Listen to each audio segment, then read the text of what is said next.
So this is the forum discussion. How many of you know what the forum discussion is about? Oh, that's only one person. Okay, so the forum discussion is a 1-hour moderated session where we ask you, the delegates, to discuss a certain topic amongst yourself and share your insights.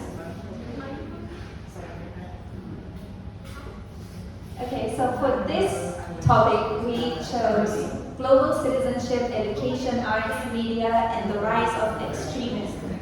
Please be quiet. Thank you. If you remember yesterday's plenary session, there's something that came up in Brendan's panel, which was the rise of extremism. And how many of you remember Brendan from yesterday? Okay, so Brendan kindly agreed to be the respondent for this session. Brendan, do you want to maybe introduce yourself again for those who don't know? Sure. For those of you who do not know me, I'm Brendan Howe. I'm a professor of international relations at Ewell Women's University in South Korea. I'm also the president of the Asian Political and International Studies Association, which is one of the partners of IAFOR. And a lot of my work focuses on conflict, but also conflict resolution, conflict transformation. What are the ways in which we can overcome the challenges we face in an increasingly polarized world? Now, the polarization is in terms of great power polarization. We've got 3 great powers these days: US, China, Russia. And there's increasing contestation between each of them. But also, of course, historically, the United States was seen as a country of moderation, of free speech, of at least something of a champion of the liberal, rules-based international order. But it's debatable whether that's still the case. So now we've got these 3 great powers that are so polarized, it's like a Godzilla movie. You've got 3 monsters trampling Tokyo, or in this case, the whole world. So that's one area of contestation, of polarization, that is causing more conflict. The second area, of course, is in domestic politics. And this is not just the United States, it's most countries are experiencing increased polarization in their politics. And this causes conflict because you don't have loyal oppositions to that. If you lose an election, you dispute the validity of the election. Both sides in most countries are increasingly extreme in their perspectives. They refuse to acknowledge the validity of any alternative perspectives. So these 2 sets of polarizations, international polarizations and domestic polarizations, are increasing conflict in the world, and we've got to do something about it. And the question is, what? What can we do about it? Whose duty is it to do something about it? Everyone's duty. It starts with you in this room. So that's what we're going to look at today. We're going to examine some questions related to this theme, and we would ask you to discuss each of these questions with the person sitting next to you, and then we'll discuss them as a larger group, what we can do to counter these challenges. And as Brendan said, you will discuss this with someone next to you. Hopefully that someone next to you is somebody you don't know yet, or somebody that is not from your culture and doesn't speak your language. So can I please ask you to reshuffle? Find somebody that you don't know. Okay, so what we're going to do now is find out how good an active listener you are. How well have you listened to your partner as they told of a situation that upset them, that they strongly disagreed with? So who would like to volunteer? If there are no volunteers, I'll start picking on people, so it's better if you volunteer, because then you get it over with, and you won't be picked on later. Does anyone want to volunteer to report on something that, yes, thank you. Hi, my name is Fatim Shunar, coming from Doha, Qatar. I work in student affairs in Weill Cornell Medicine College in Qatar, which is a branch campus of New York. I talked to my colleague Natasha, who works in Canada, and we both talked about arguing for a right that we think we deserve, so something that we disagreed with our co-workers. So Natasha is currently arguing about a good space for her team, so she's trying to take it out of their basement, and hopefully she will manage to do that.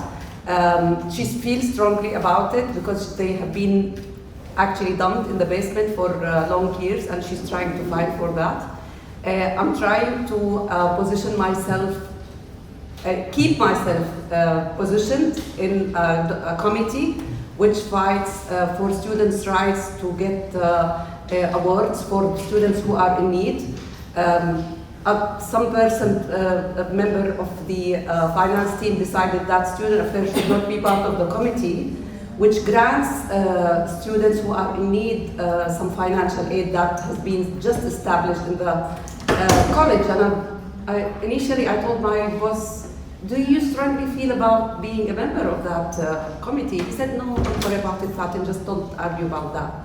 So later in the days, I received 2 students who were really in financial aid, financial need, and I just say, hey, you know what? I should be there, and I should be the student's voice, and I should be fighting for that. So I feel that our situation is the same. She's fighting for her team, I fight for the students, and we are trying to actually prove our point. So I jumped up and said, I need to be in that committee, and I still don't know what the decision is. It's still under discussion, but I still want to argue about that and say we need to be having the voice of the students present in that committee. And I hope Natasha will reach a point where she can literally fight and win the battle and move her team from the basement. Wonderful. Thank you very much. Very comprehensive, and you did both your stories. So excellent. Well done.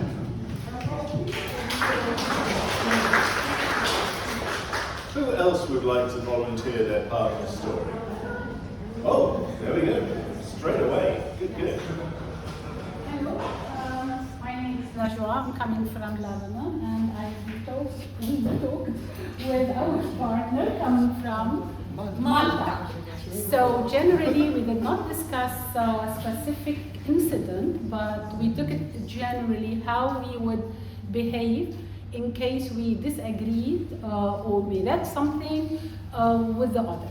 So all of us showed understanding in terms of that because we're different, we're coming from different cultures, so it is very likely that we think differently because of the different values, the different beliefs, and we would have different opinions towards whatever that's happening.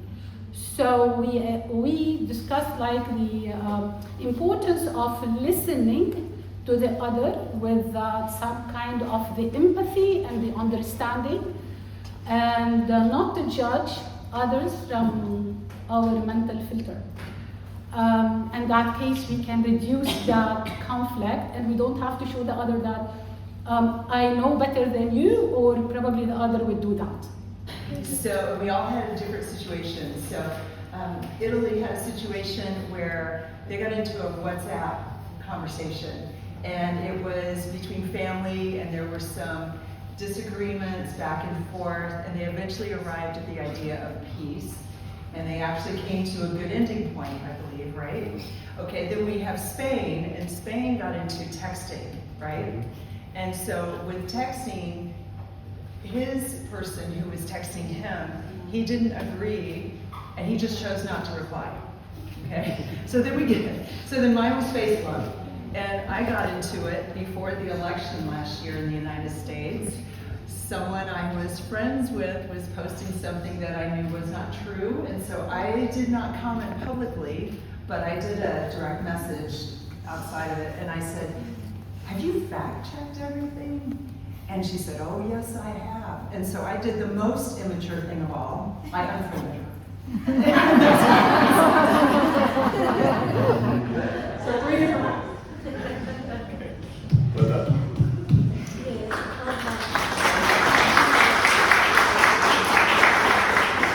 And actually, I think this highlights one aspect of communication theory, which is not communicating is a form of communication as well. Cutting off communication is a non-verbal,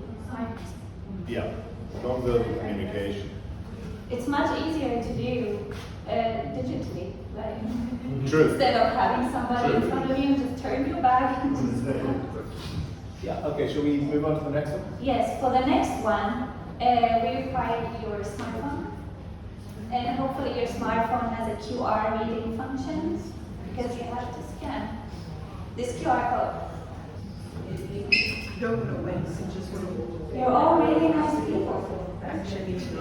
Finding common ground. And I do wonder how much of that is peer pressure, even though this is anonymous. Because, if we're being honest, how many of us really?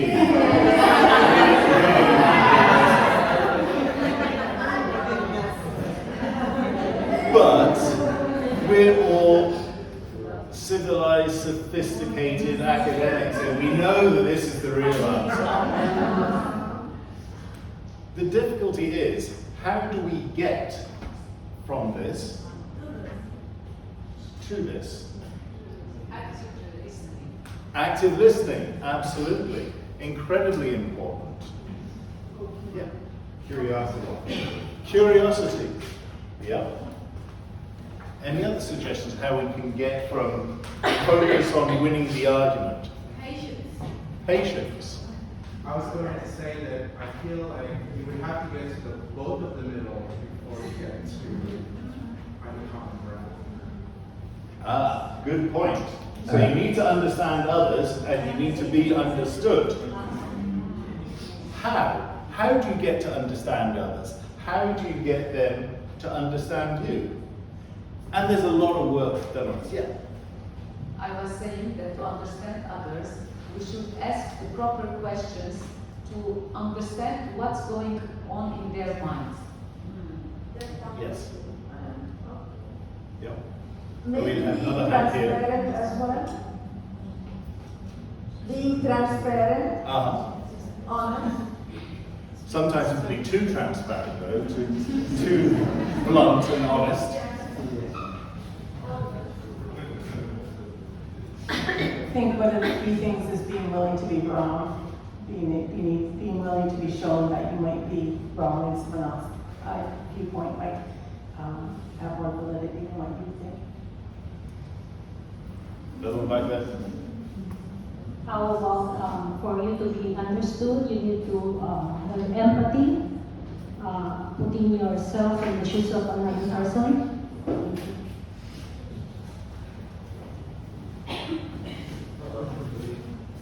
Following up from our colleague, I was going to say empathy, following from this emotional intelligence in the sense that what's the other person feeling, not only thinking in a rational way, but feeling.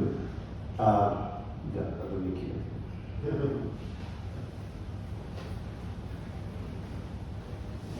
I like to try and look at conflict in our thoughts as something positive rather than negative, and conflict as a way by which hopefully both parties can learn. Although I know that after discussions, very, very, very rarely somebody would change their opinion.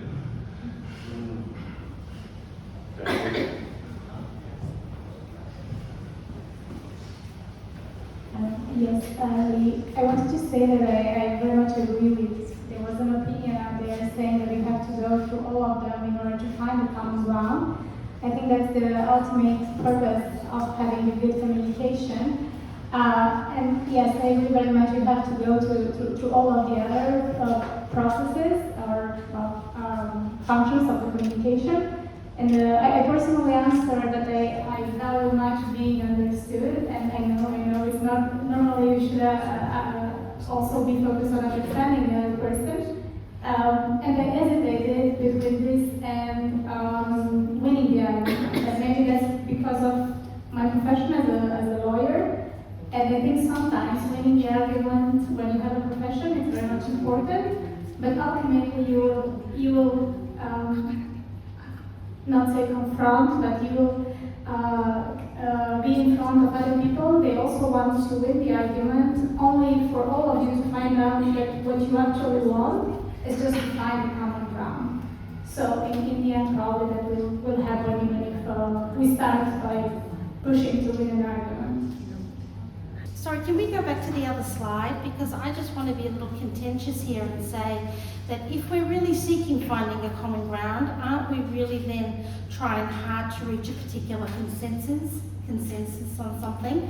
And I think that understanding others might trump finding the common ground, because ultimately the value in a debate is being able to just respect the other person's position, not necessarily agree with it, but respect it. So if we're finding a common ground, we're probably seeking a consensus of some sort, and I have to disagree with that. And I think most importantly is to understand someone else, and then have them understand me. You don't have to that way you don't have to agree with me, but you can respect it and move on.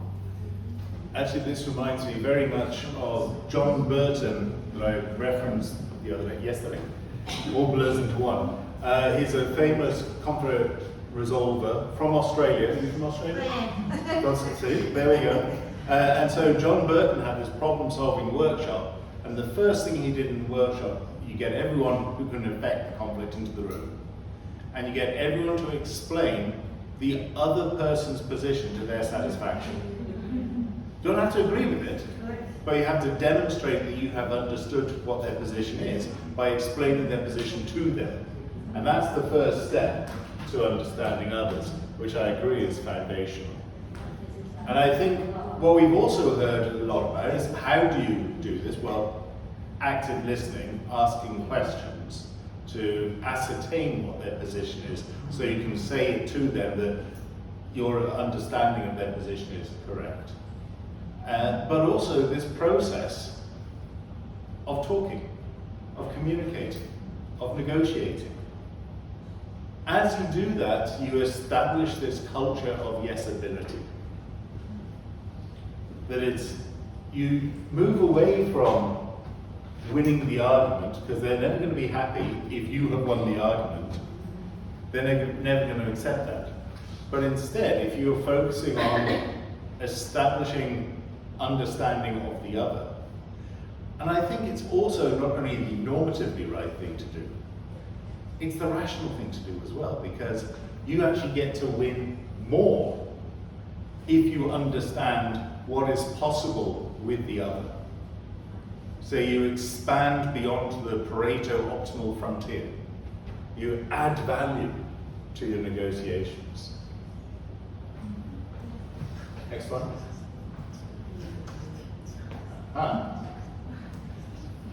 So, this one again in pairs. So you can discuss this. We had in my introduction, I talked about the nature of polarization in the world, international and domestic polarization. How can we disagree well in a polarized world? In your pairs, discuss this, please. So we were just talking about disagreeing well. Number one is recognizing each other's value system, right? But I think in a polarized world, in order to disagree well, it is important that the information that is sort of being argued or debated or presented must indeed be a fact, rather than sort of an interpretation of it that is somewhat maybe misinformation or disinformation. So I think in this world today, if we could disagree well, at least my hope is that whatever we're talking about is indeed the truth or the fact, right? Disagreeing well is to be able to separate between the ideas and the person, so the emotional and the ideas. And what is maybe going on now, it's the opposite, you know, that they attack directly to the person, which makes the polarization even more and weakens. It's always a process of weakening the other person. To end our disagreement with a good position and with good understanding, we have to acknowledge that there are multiple truths in social science. People should have their own truths with the premises and the conclusions they reach on, and we can respect that, and we have a multiple dimension, and we have an experience that people can pursue a different angle of a certain issue. So, for example, we have a very fierce argument over migration, and people have so many positions over it. Political parties and figures have so many perspectives on that. So we cannot conclude there is one truth. We have multiple truths over it. Thank you. I think that's really important, and actually this speaks to two of the other comments that we had about facts and research. The problem is, of course, we're focusing on AI a lot in this conference. The problem is that the algorithms tend to channel us in the direction of what we already believe. So self-fulfilling prophecy. So we've actually got to work harder to find out if there are other truths out there, if there are alternative facts. So we base, because we're rational social scientists, we base our assumptions on facts, I hope. But we need to take two more steps. First of all, are there facts that do not fit our assumptions? And we have to actively look for those. And secondly, are there alternative explanations that better match the facts, or at least as well match the facts as our initial assumptions? So yeah, I think that's brilliant. Yeah, we're discussing here the importance of distinguishing between disagreeing well and not keeping silent. So this is, we have to do this distinction between, because sometimes we shouldn't disagree well, because we have to act also to contribute to any kind of change or transformation. And the other thing is when dealing with situations also, it wasn't one, we shouldn't see that as one-to-one situation. We have many factors and elements also that contribute to this situation, so how we have to address all that at the same time. We thought about this together when we talked about the idea of making a conversation or an argument with somebody, and the art of argument is about you concede with the other and then you disagree. So it cannot be like talking about absolute incorrect opinion. So even if at least we have to say, yeah, I can understand, I do respect your opinion, because this would be like something positive, and in that case the other person would be more likely to listen to you than immediately being negative and disagreeing completely with whatever he or she has to say. So start with something like showing the respect or conceding with his or her idea, and then disagree. So again, this is like the importance of separating the people from the problem. Yeah, you can respect the person and disagree with their arguments. Okay, what can we as educators, artists, and professionals do to create spaces of dialogue where people can speak freely and feel safe? As an educator, and I was an artist before, so I use the skills that I developed over the years. And what I do in my classroom is, because I have mainly international students coming from Southeast Asia, from South Asia, and they struggle, and some of them have different opinions about their own culture within the same country. They've got different cultures, and I don't want to work with this because they are so and so, so they've got the disagreements. So I create a safe classroom and I say, okay, whatever you have, speak. Talk about it here, but whatever is in the classroom, like whatever's in Vegas, stays in Vegas. So whatever happens in my classroom stays in the classroom. And sometimes, and because I'm multilingual, so I can speak to them in their native language, and so they start to feel comfortable.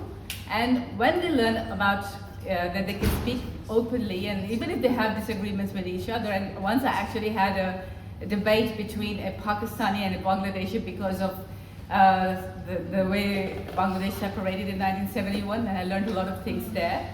So, we had that sort of a debate, and then we said, okay, so that's your perspective, that's your perspective.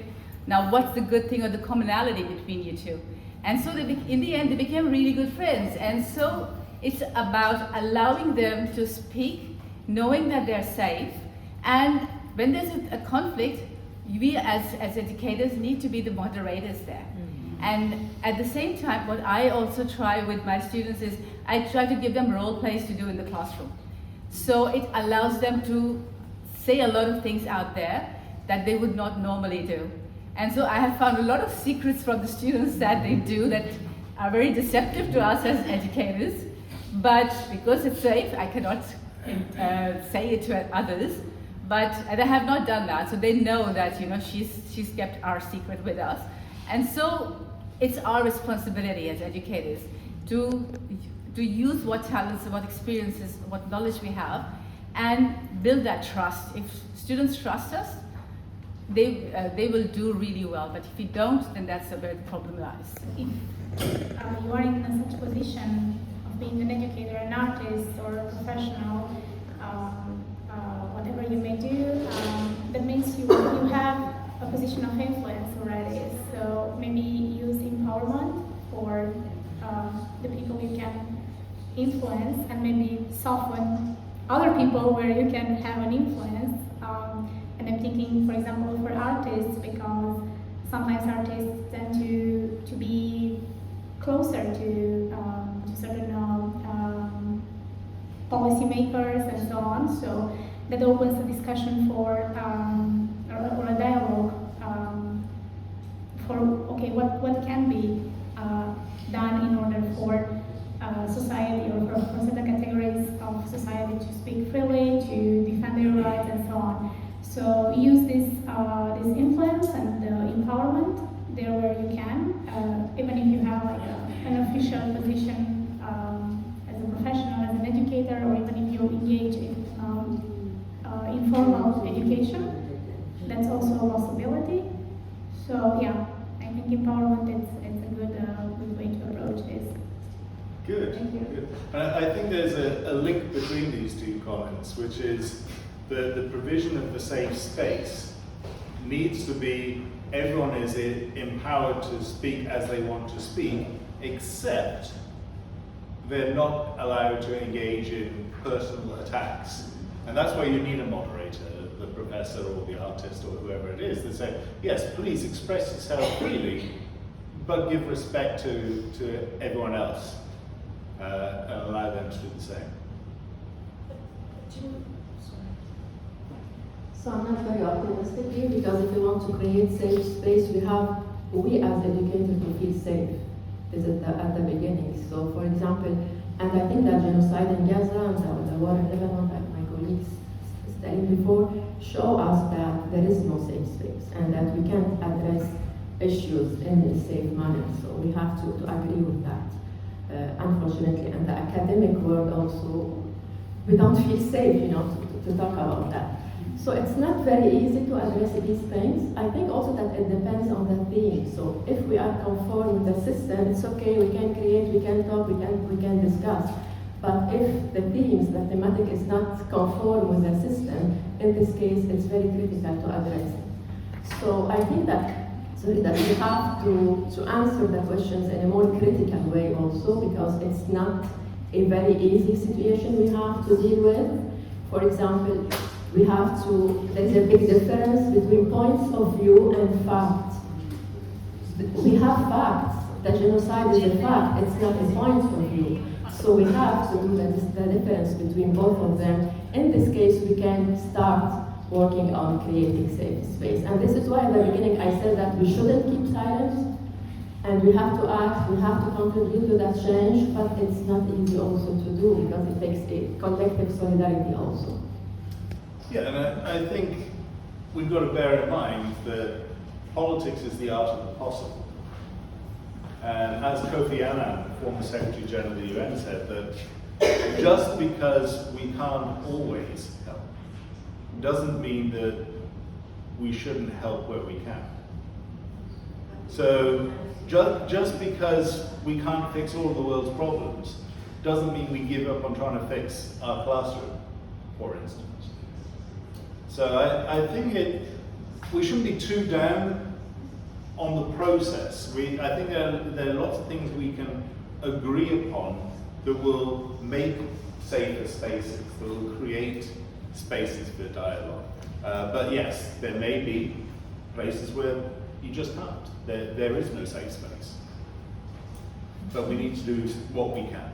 I just wanted to add that to make a safe space, it's beyond just what's in the classroom walls. It really does go down to teachers. I'm an educator, to the teachers' pedagogical decisions.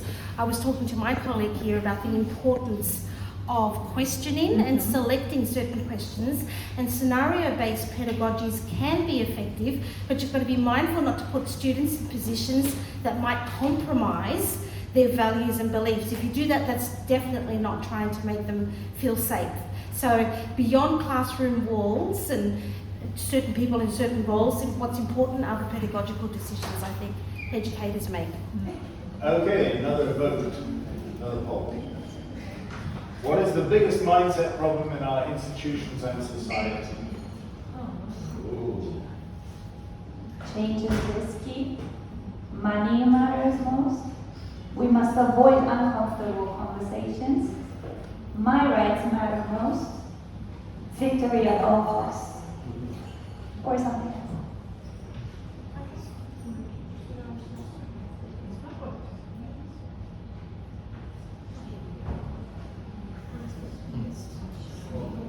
And we do have other at the bottom if you think it's something else.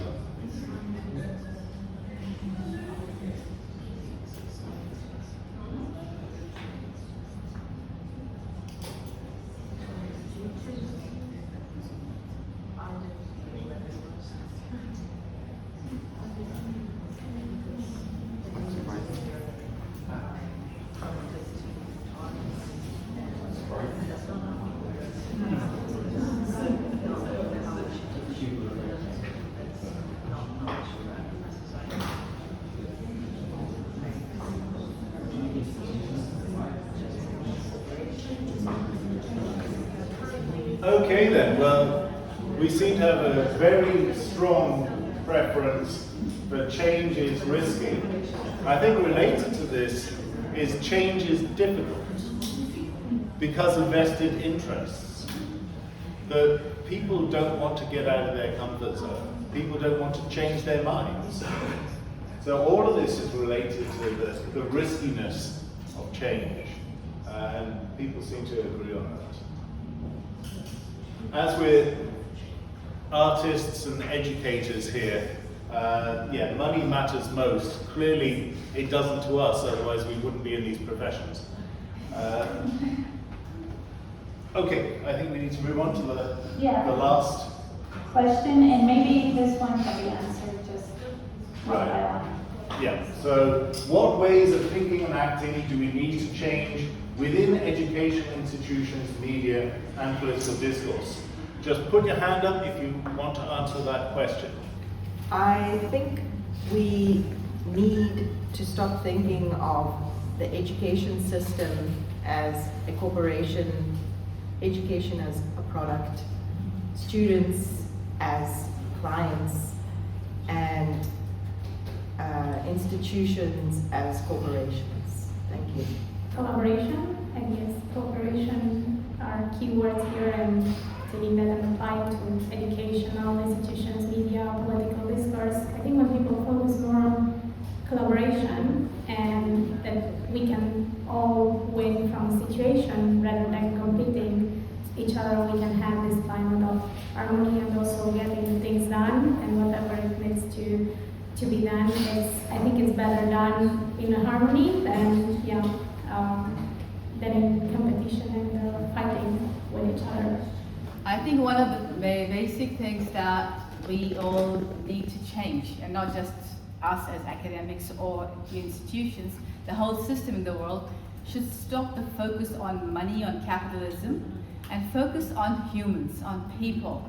At what is it that we need? What is it that our youth need? What's the future? What do we see as the future?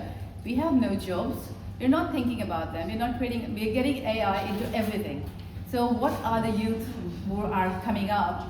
We're teaching them, we're training them, we're doing everything, but if they don't have any jobs, we've got lots of thousands of millions actually of students who are graduates and have no job. I mean, I know one youth who just graduated as an aerospace engineer, master's degree, and can't find a job. And they say it's all automated, so so why are we doing all of that? So we need to change our focus from money, our focus from capitalism, our focus from doing what's right for us, and focusing on what we need, what does humanity needs, and then build something on that rather than being top down all the time. And so many people are, why are there so many drug addicts? If you look at it in that situation, because I ask my students and they say, we don't find jobs, what do? We have no other way, so we need to calm ourselves, we need to relax. And in the process, they become addicted. So we have no way of controlling all of this. So I think one of the basic things is we need to focus humans first, then everything else. So basic human needs approach. Again, John Burton said this. A way of thinking and acting to not complain, to not criticize the others, and to not condemn the others. There are three important concepts that everyone should do it, and this way we can change and have harmony with other people. Thank you. Thank you very much, and that now concludes our open forum session. Thank you so much for participating. I think this was one of the most interesting forum sessions actually. Difficult questions. They cannot be answered in one session like this, but sessions like these, I think, are very important to create these safe spaces to discuss these delicate issues. So thank you all for participating and sharing your experience.